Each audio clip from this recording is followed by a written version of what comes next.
चलिए स्वागत है आप सभी का एक बार फिर से ऑनलाइन क्लास में। और आज के इस नई वीडियो में हम बात करने जा रहे हैं भूगोल के संभावित प्रश्न पत्र previous MA final year, MA MSc geography previous final year, man and natural environment के पेपर को लेकर के आज हम चर्चा करेंगे।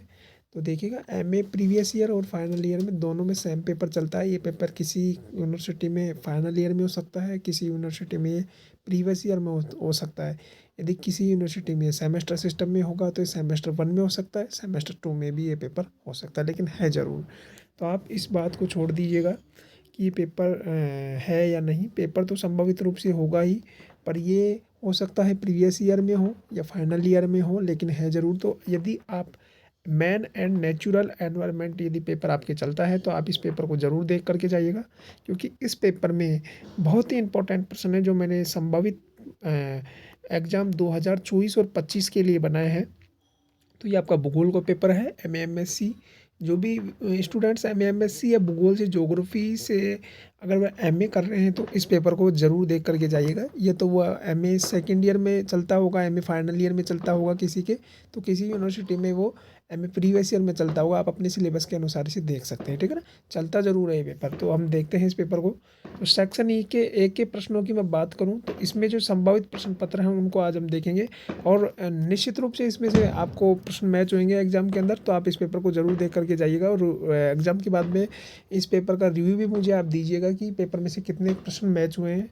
और मैं आपको पेपर की तरफ लेकर के चलता हूँ। तो देखते हैं हम सेक्शन ए में। हमारे पास पहला प्रश्न है, मानव व पर्यावरण संबंध पर विस्तृत लेख लिखो। तो मानव और पर्यावरण का संबंध कैसा है उस पर अपने को विस्तृत एक लेख लिखना है, ठीक है। ये आपका पहला प्रश्न रहा है।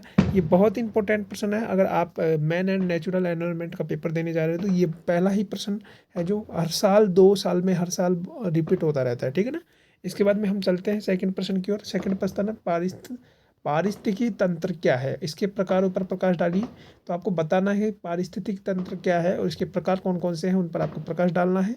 तो क्वेश्चन नंबर 1 और 2 को हमने देख लिया है। इसके बाद में हम चलते हैं इसके बाद में हम चलते हैं प्रश्न नंबर 3 की तरफ। 3 में आपको प्रश्न दे रखा है कि संभाववाद का आलोचनात्मक आपको परीक्षण करना है, यानी उसकी आलोचनात्मक व्याख्या आपको करनी है संभाववाद। और ये तो बच्चा ही बता देगा जिसने कक्षा 11-12 में अगर भूगोल पढ़ी होगी तो इसको आप कर सकते हैं, ज़्यादा टफेस्ट प्रश्न नहीं है। हमने सेक्शन ए के प्रश्न नंबर 1, 2 और 3 को देख लिया है। अब हम चलते हैं सेक्शन बी की ओर। सेक्शन बी में हम पहला प्रश्न जो देखेंगे वो देखेंगे, सेक्शन बी में हम आ चुके हैं। सेक्शन बुक का पहला प्रश्न है प्रश्न नंबर 4 की प्राकृतिक आपदा। प्राकृतिक आपदा से आप क्या समझते हैं। प्राकृतिक आपदा से विभिन्न प्रकारों का सविस्तार आपको वर्णन करना है। तो प्राकृतिक आपदा क्या होती है और इससे आप क्या समझते हैं, तो उनके बारे में आपको बताना है, ठीक है ना। तो ये प्रश्न थे। प्रश्न नंबर 1, 2, 3 और 4 को हमने देख लिया। अब हम चलते हैं प्रश्न नंबर 5 की ओर। प्रश्न नंबर 5 आपको दे रखा है, ये इंपॉर्टेंट है भाई, हर हमेशा पूछा जाता है ये वाला प्रश्न। तो आपसे अगर आप इस मैन एंड नेचुरल एनवायरनमेंट का पेपर देने जा रहे हो तो ठीक है ना। तो इस प्रश्न को आप जरूर देख करके जाइएगा कि हरित गृह वाला प्रश्न है। इसको मैं बता देता हूँ आपको। देखिएगा, ये प्रश्न है आपके कि हरित गृह के दुष्प्रभाव व परिणाम व इसके रोकने के उपायों के बारे में आपको सविस्तार से वर्णन करना है कि हरित गृह क्या होता है, इसको रोकने के क्या क्या परिणाम है, क्या क्या इसके दुष्प्रभाव है, यदि हरित गृह बढ़ जाएगा तो क्या होगा, और इसके क्या क्या परिणाम और से इनके बारे में आपको सविस्तार से वर्णन करना है, ठीक है ना। आप 2-2, 4-4 पॉइंट लिख सकते हैं। और आप ये प्रश्न आपके 20 नंबर के प्रश्न होंगे। मैं छोटे प्रश्नों की बात नहीं कर रहा हूँ, मेजर जो नंबर वाले प्रश्न हैं उन्हीं की मैं बात कर रहा हूँ, ठीक है ना।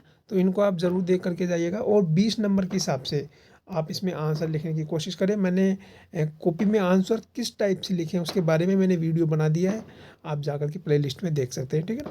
और कॉपी में मैंने लिखने का रिव्यू भी आपको बताया था वीडियो बना करके, तो वो वीडियो आप जा करके प्लेलिस्ट में चेक करके देख सकते हैं। इसके बाद में मैं प्रश्न की बात करूँ, प्रश्न संख्या 6।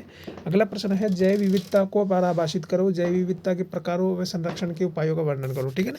तो जैव विविधता क्या होती है, बच्चा ही बता देगा आपको भाई जैव विविधता क्या होती है। तो आप इस प्रश्न को भी ज़्यादा टफेस्ट नहीं समझे, कर सकते हैं आप इसका कम से कम 5 से 7 पेज में आप आंसर देने का प्रयास करें।